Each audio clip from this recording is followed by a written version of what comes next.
Hola, ¿cómo estás? Espero que estés súper bien.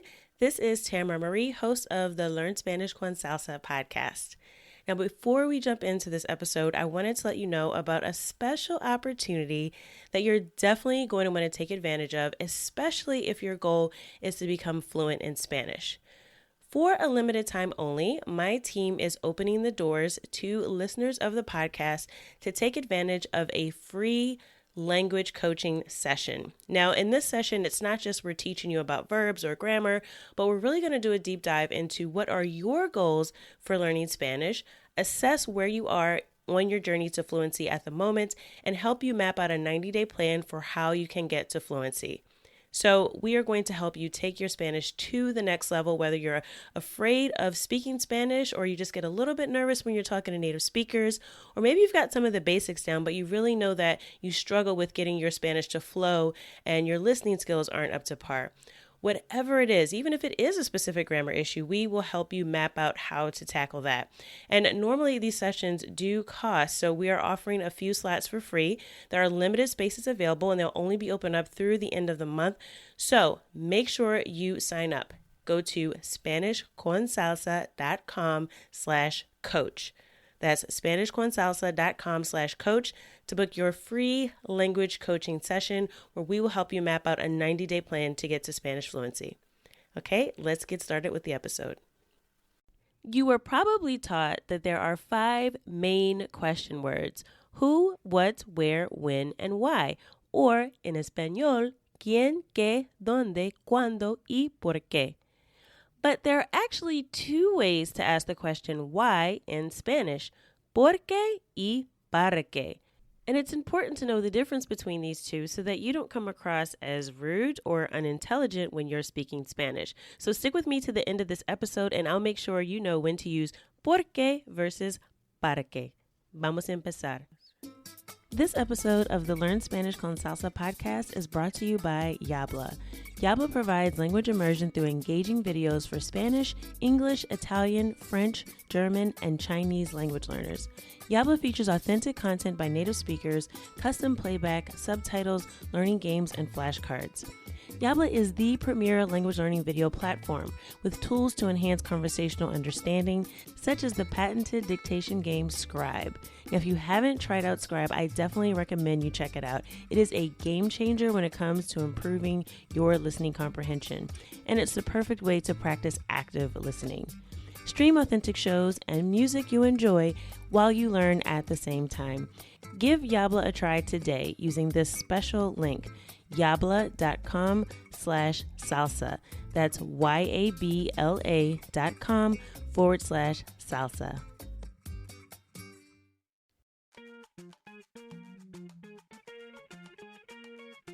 Bienvenidos! Welcome to the Learn Spanish con Salsa podcast, the show for Spanish learners that love music, travel, and culture. Close your grammar textbooks, shut down the language apps, and open your ears to how Spanish is spoken in the real world. Let us show you how to go from beginner to bilingual. Here is your host, certified language coach, Tamara Marie. Hola oyentes, bienvenidos al episodio 87. Welcome to episode 87 of the Learn Spanish con Salsa podcast.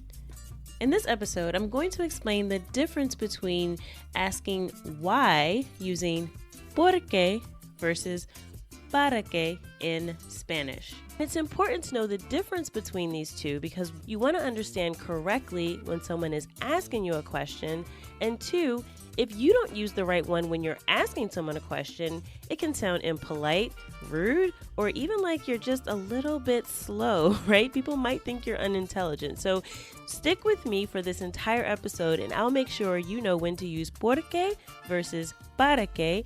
And por supuesto, of course, we'll do that exploring la letra or the lyrics to one of my favorite canciones de salsa. La canción se llama Periódico de Ayer. Periódico de Ayer. And the song is by Héctor Lavoe. So this literally means yesterday's newspaper. All right, so periódico is a newspaper and de ayer is from yesterday. So we're also going to learn a lot of vocabulary about the day and time, like different times of day. So be on the lookout for that as I go through the lyrics, and then we'll get to the use of para que in this song, and we'll talk a little bit about why he uses para que in vez de or instead of porque. All right. So let's take a look at the lyrics of the song first, and then we will dive into the difference between the two ways to ask why in Spanish. So at the beginning of the song, he says, Tu amor es un periódico de ayer. Tu amor es un periódico de ayer. So your love is yesterday's newspaper, okay? So think about this in English, we'd probably say it's old news, like yesterday's news, like that's old, right? No one really wants to hear about that anymore. So obviously he's talking about someone that he's really getting over. So your love is yesterday's newspaper. Que nadie más procura ya leer. Que nadie más procura ya leer. So this means that no one else, que nadie más, so no one else, even bothers to read anymore. Okay, so this word procura comes from the verb procurar, which isn't a very common verb. This song, I think in general, there's a lot of metaphor here. So, just in the beginning, he's comparing this person's love to a newspaper. So it's a lot of metaphor, but there are some words that we will see that we'll be able to use in day-to-day conversation, and those are mostly related to the day and times of day. But this verb procurar means something like to strive for, to go for, like to put effort into. So in this case, he's saying nadie más procura ya leer.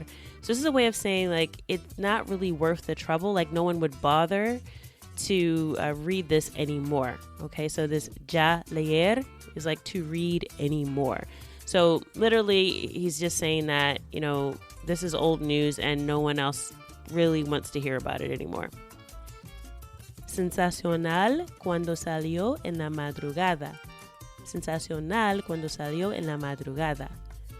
So it's sensational when it came out in the morning, right? So this madrugada is really sunrise or dawn. So you can think of this as like when in the old days, I guess, when newspapers were like the only way we could really get news, people would be waiting at the newsstand at like 5 or 6 a.m. They're waiting for the new paper to come out. So in this case, it's sort of referring to that time. So this was, really sensational news when it came out, salió, so like salir, to come out, at dawn, la madrugada. So madrugar is a pretty common verb. It's also a noun. So la madrugada is dawn or sunrise. But I could also say, if I wanted to say I get up early, I could use the verb madrugar, right? So it can be used both ways. Y a mediodía ya noticia confirmada. Y a mediodía ya noticia confirmada.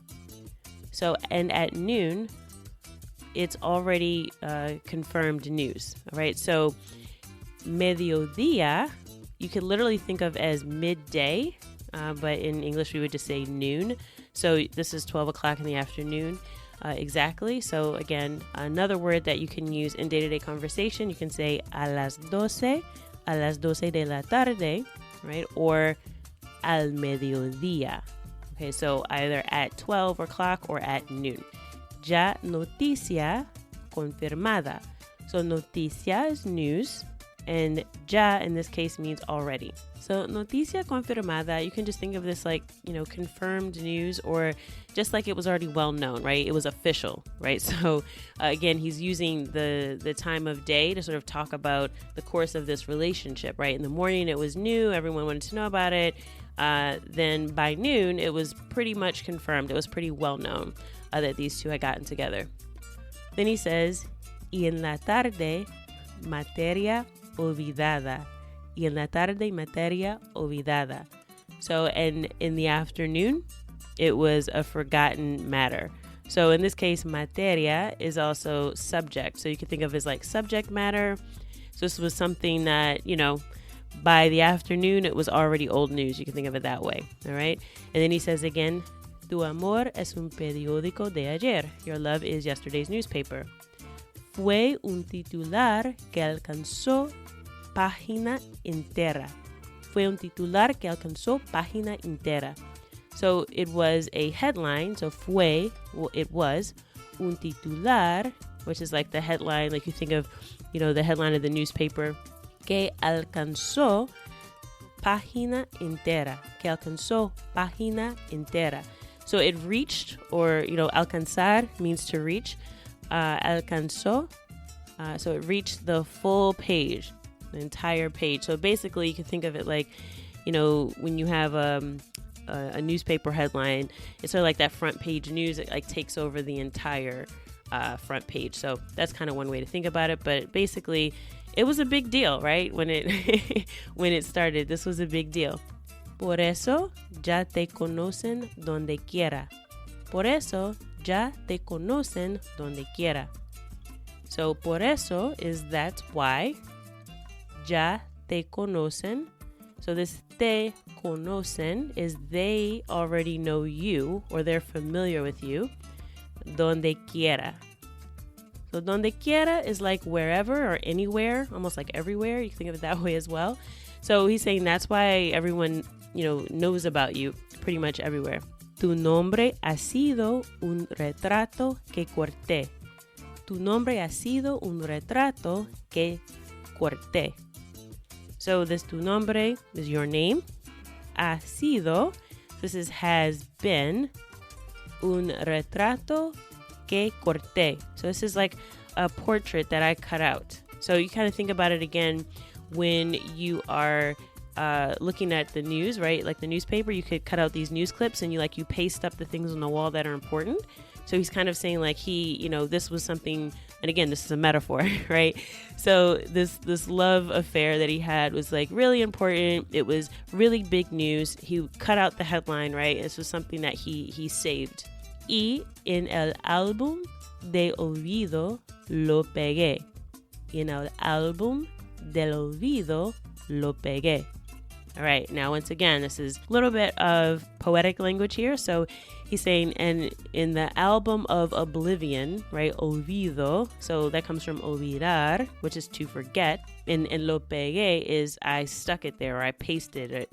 So again, think about, he's got this, metaphorical newspaper. He cuts out the headline, or he cuts out the news clip, and at first, this is super important, but now he's moving this to this, kind of like the sea of forgetfulness, right? Like the album of oblivion. So he's pasting it in this place where he can forget about it because it's no longer important, because it's old news now, all right? So, álbum del olvido lo pegué. And this pegué comes from the verb pegar, which is, like I said, to stick or to hit or to paste something. Tu amor es un periódico de ayer. So he says that again. Your love is yesterday's newspaper. Que nadie más procura ya leer, that no one else bothers to read anymore. El comentario que nació en la madrugada. El comentario que nació en la madrugada. So in this case, he's saying, the commentary that came out again, or that was born, right? He's using the verb nacer here. Nació, so it was born at dawn. And again, that's more figurative language. He's just saying that this is, it all started in the morning. Y fuimos ambos la noticia propagada. Fuimos ambos, so it was like we both did this. So it was both of us that propagated the news, or we spread the news is a better way to say it. So noticia propagada is like news that was propagated or that was spread. So it was like, hey, we both, made a big deal about this. We told everybody about our love. Y en la tarde, materia olvidada. But by that afternoon, it was old news, right? Materia olvidada, it's a subject that has been forgotten. And he repeats again, tu amor es un periódico de ayer. And then we get to the chorus. And this is where we get to our use of para qué. So he actually is asking the question. And this is actually, so when you listen to the song, you hear Héctor Lavoe is the main singer, and then there's sort of like the backup singers, and they're asking this question over and over again in the chorus, and he's sort of answering it.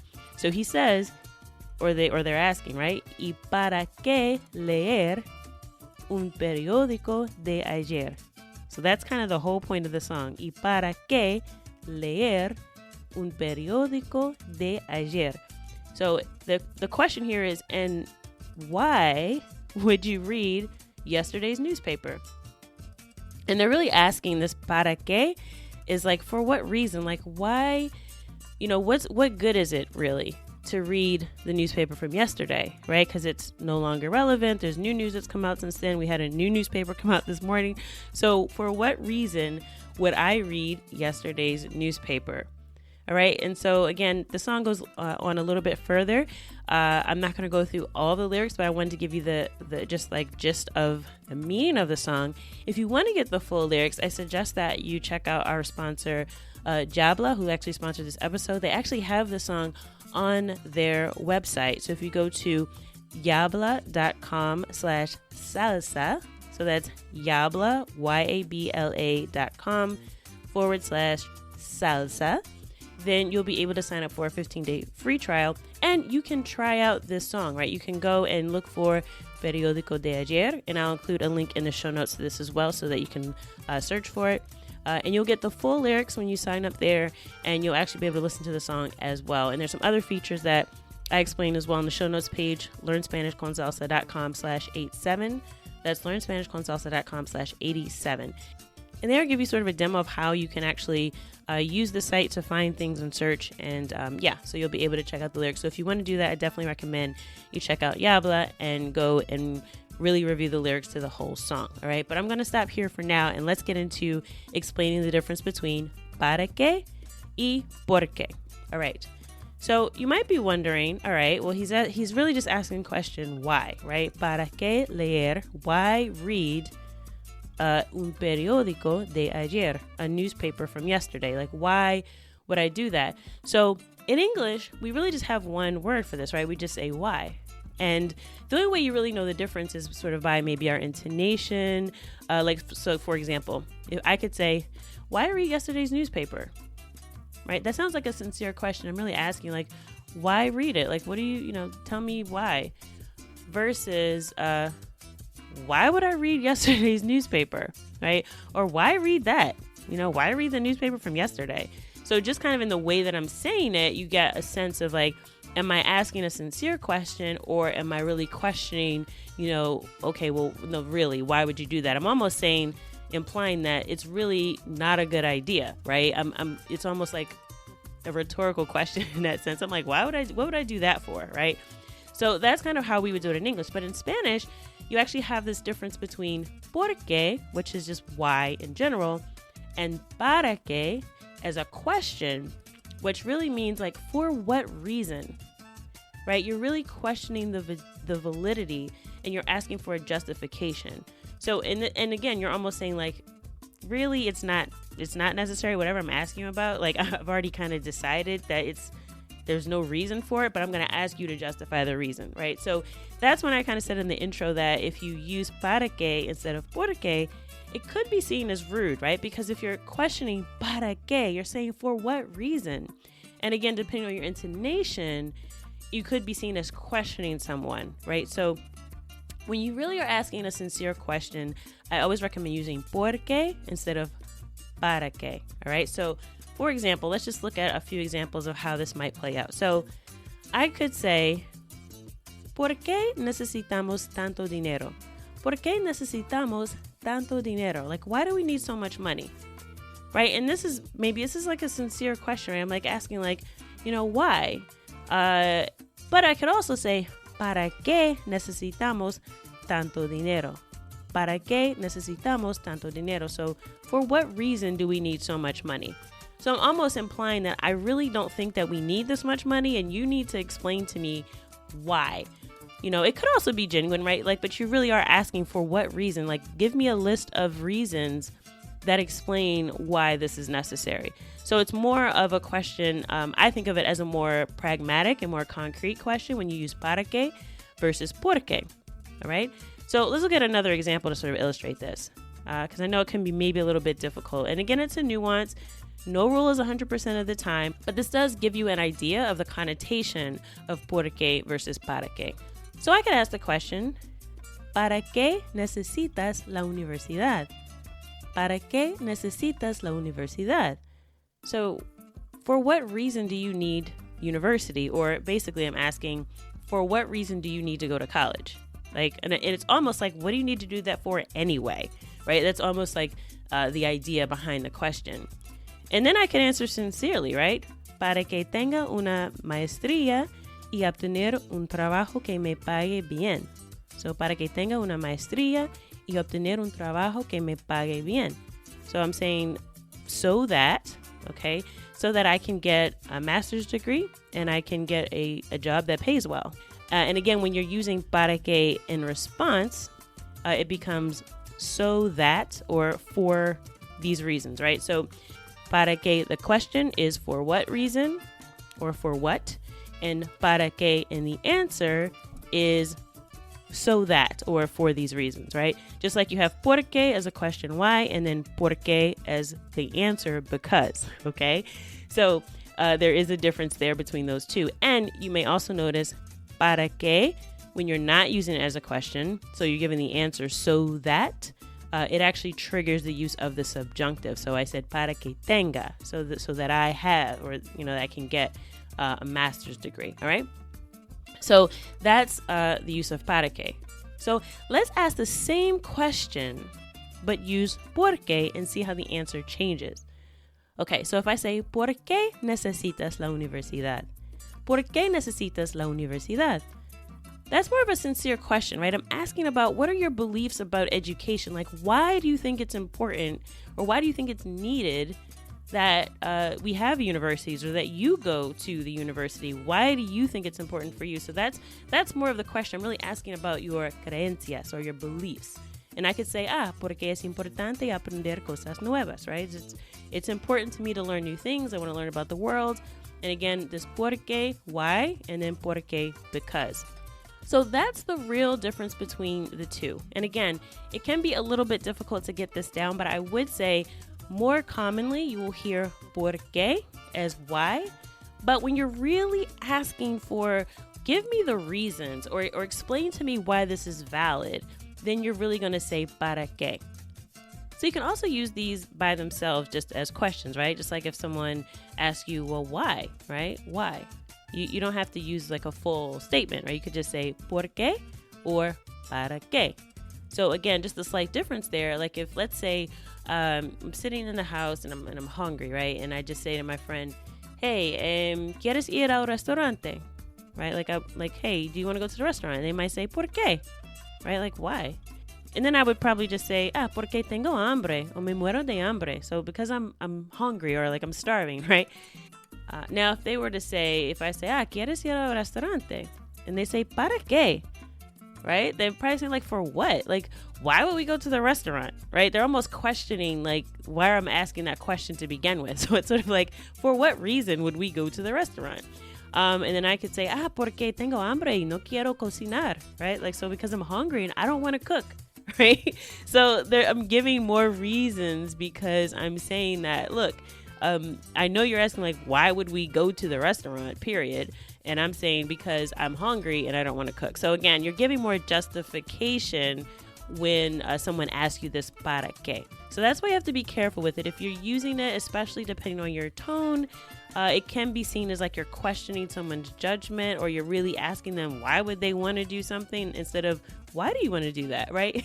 So there is a slight difference there. So you want to be careful. So again, I would always err on the side of using por qué, and then in those instances where you need to really ask for what reason, you can use para qué, but just kind of be careful depending upon how you say it. All right.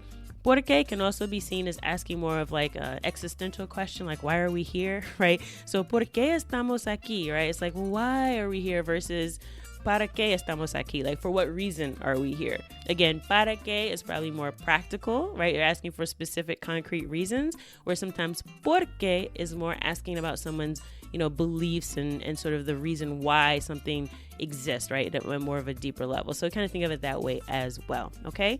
So I hope that was helpful. Again, don't forget, if you want to check out the song Periódico de Ayer, you can go to the show notes page, learnspanishconsalsa.com/87, and there you'll find a link that'll directly to Yabla, where you can go check out the whole song. And again, you get my tutorial there for how to use the site, because there's some really cool features that you can use to help you improve your listening comprehension. And of course, you guys know that I love learning language through music, so this is just another tool that you can use to not only learn through music, but also improve your listening comprehension as well. As always, I hope you enjoyed this episode of the Learn Spanish con Salsa podcast, and that something that you heard today has helped take you at least un pasito más cerca, one step closer from being a beginner to bilingual. Hasta la próxima. Thank you for listening to the Learn Spanish con Salsa podcast at learnspanishconsalsa.com.